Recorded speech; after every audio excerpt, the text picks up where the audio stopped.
back to the show. This is The Law Show on CL 650. Is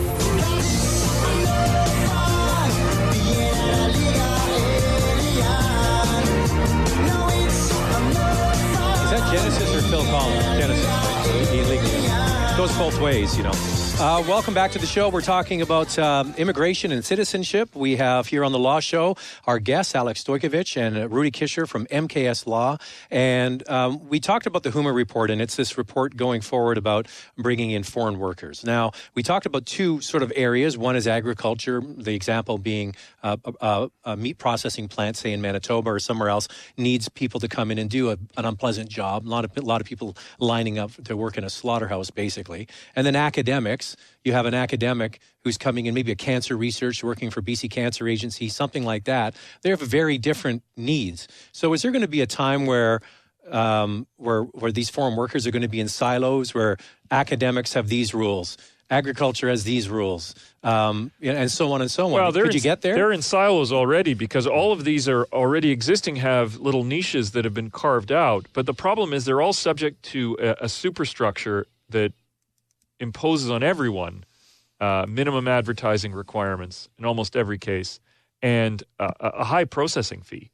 So, but back to the academic, and data retention, and back to the academic, like you said, if you're a professor of theology or whatever, microscience or whatever you're doing, you're not going to find somebody on that national data. National Job Bank, who looks for work there? I mean, really. So, would they say maybe for those instances they don't have to do that? That's what I'm getting to. The recommendation is to greatly streamline the academic recruitment process. So they are going to be special rules for that category. That's what's been recommended in the report. Right. So that's why it maybe seems a little schizophrenic. Is that I'm kind of reading into it? Is that what they're trying to do? Break down slightly different rules depending on what you're doing?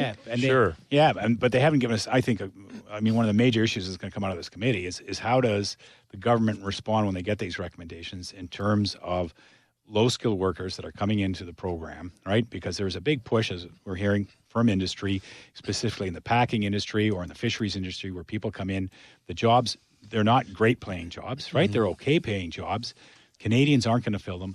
Our immigration process traditionally has been for what we call skilled workers. So people that are high-skilled, highly educated, speak English, and we believe will eventually sort of be, above the median wage income earners in Canada and contribute to the tax base. With a path to citizenship. So with the path to permanent residency and then citizenship.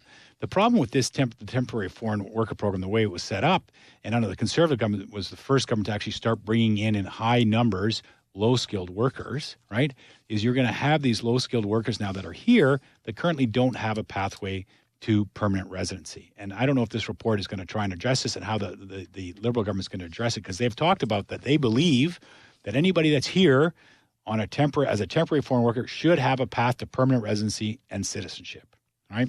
Just thinking it's a little ironic that the U.S. federal election has just passed, and we have in the United States, they fill a lot of these jobs with people who have come up from Mexico, right? Do these jobs that others don't want to do. But in Canada, we have this, so it just seems so unique that we have this process to do this. Or in the United States, you'd ask anybody that's been in Southern California or anywhere, and all those jobs that nobody wants to do. But those people are illegal. But that's what I'm saying. We're not set up for illegal. No. That's good. But that's the way they deal with it in the United States, which is ironic. They want to get rid of them. Well, who's going to do all the jobs? And Europe has the same thing, right? They have Turkey or they have North Africans that come in and sort of fill that market, right? Yeah. In terms of that need for labor. And Canada doesn't have that. And we've got the luxury of deciding who comes in because we don't have our borders aren't that porous. Right? Yeah. So, no, I mean, and really the advantage. You can't even compare. At the end of the day, a foreign worker comes here, even if they're on a job-specific work permit, they have health care coverage, they fall off a roof, they get WCB, they get unemployment insurance, they can go to the hospital, whereas the situation for your average illegal migrant in the United States is a bit more precarious when it comes to things like health care and everything else. Yeah. But I just find it funny that the Americans are so anti all these people coming into the country, but they're doing all of these jobs that people don't want to do. It's a bit of a, the States is with 11 million illegal immigrants, it's a bit schizophrenic. We have the highest estimates for Canada are around about 100,000, maybe 120,000. In the States with 11 million illegal immigrants, a lot of states they allow the kids to go to school. Yeah. Right. They allow people to They even collect taxes. They collect their taxes. They get driver's licenses. So they look the other way.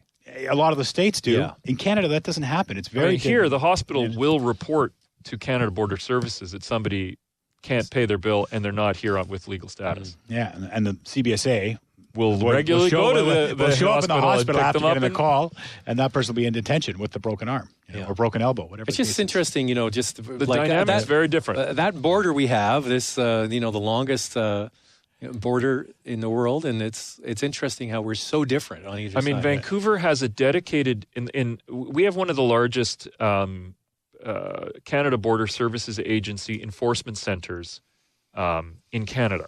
It's here. We're a regional office called the Pacific Region Enforcement Center. They have a dedicated 8-person unit whose job it is to find illegal workers and have them removed. So, and they've got targets. And they have targets. To go back to a little bit of a news item. Yeah, they have targets, which the current minister says they're going to remove those targets. That was part of, I think, was that in the Human Report? It was another report that a different report. Yeah, different report. They came out and said they're going to get rid of these, give rid of the targets. So let me just bring in that you are going to actually be replying to these points, right?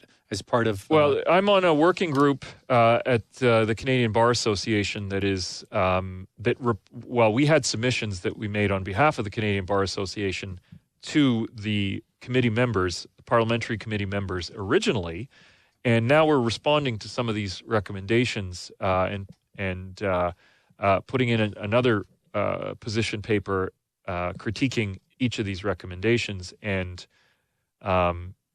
giving some context to what they might mean. One of the ones that is somewhat controversial is that they have suggested getting rid of employer-specific work permits.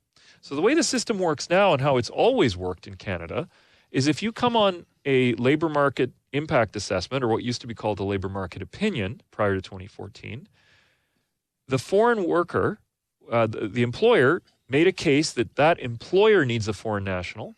And so the foreign worker who's coming is matched with that employer who made the case that they needed the foreign national. So they were being pulled in. And the name on the work permit was the employer's name, and that's the only employer that worker could work for. Okay? Well, one of the recommendations of the committee is to do away with that and instead create the same process. The employer shows that they have a need for a foreign national.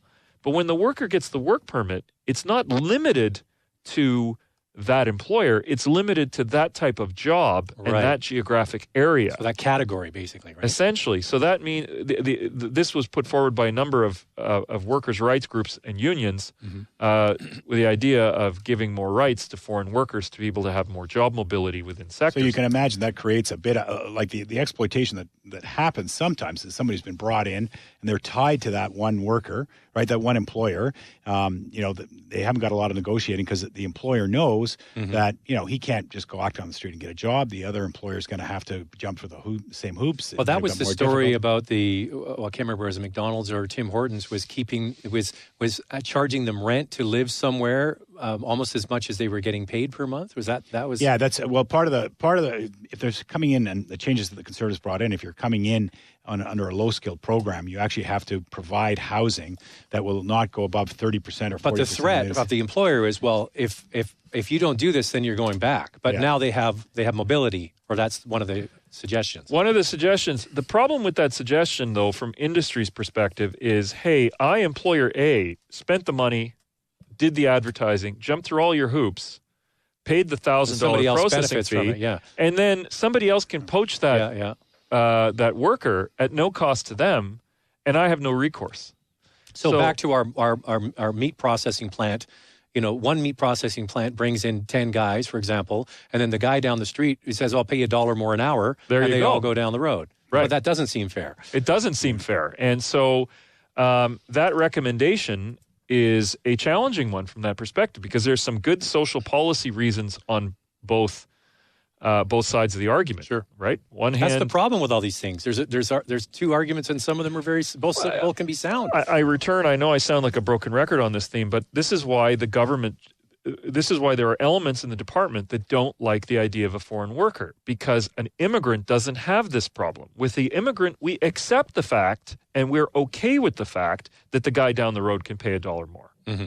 They have mobility. Because they have so mobility. when you write this sort of reply to these this proposal, Yes. does the bar have much impact on this? Well, I guess do they listen to you? they do sometimes. Yeah. I mean, the Canadian Bar Association has a mandate to represent the lawyers in each of the practice areas, as well as the proper administration of justice.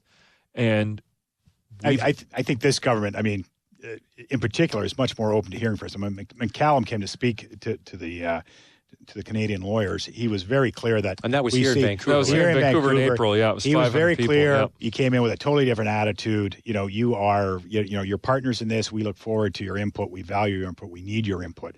Whereas, Minister Kenney was very much, you guys would publicly say to the media, well, you guys are self-interested and anything you're saying is biased and therefore we're not going to give it any credence. Mm-hmm. That was the response. So I think yeah, they listen to us sometimes. well, I guess we'll find out, right? We'll find out. Yeah. So I mean, but these are some of the challenges that everybody has to address here. The recommendations are also something that your listeners will find interesting. Is that there's no question that since November of 2014, it has been much harder to bring a caregiver to Canada. And that's because the pathways for caregivers to get to permanent residence is now restricted. As a result, there are a lot of recommendations aimed at facilitating again. So is that sort of the nanny program? Yeah. Because I remember in the last 15 years, so many Filipino nannies came. Yeah. And, these people, they left their children and their families behind. It's hard. The sacrifices are unbelievable. Well, the challenge is horrible. that the government eliminated the live-in requirement Mm-hmm. in 2014 and changed the definitions and created several subcategories of live-in caregiver. And with the live-in requirement not being mandatory, one, it was harder to get a labor market impact assessment. Plus, employers had to pay the same fee that a regular labor market impact assessment was charged, which was $1,000. And the workers were subject to a different type of scrutiny on their visa applications because before, if you were coming from the Philippines in this program, and the program was 85% Filipino. Yeah, absolutely. Nobody questioned whether or not you should be issued a visa if you qualified for the work permit because the test for the visa was, do you have sufficient ties to your home country? Would you go back? Well, they ignored all of that because there was a clear pathway to your permanent residence. So the officer at the visa post would say, hey, I know when I give you the visa that you want to become a permanent resident. So you've got an incentive to work the minimum 2 years required to qualify for the program. But now there is no automatic program. So what's happened is a lot of these same people who would have qualified before no longer qualify because their ties to their home country are too loose, too weak for the post abroad to give them a work permit. French Mobility. It's not a new cell phone carrier. We're going to find out what French Mobility is next on The Law Show on CL 650. There's more of the show still ahead. This is The Law Show on CL 650.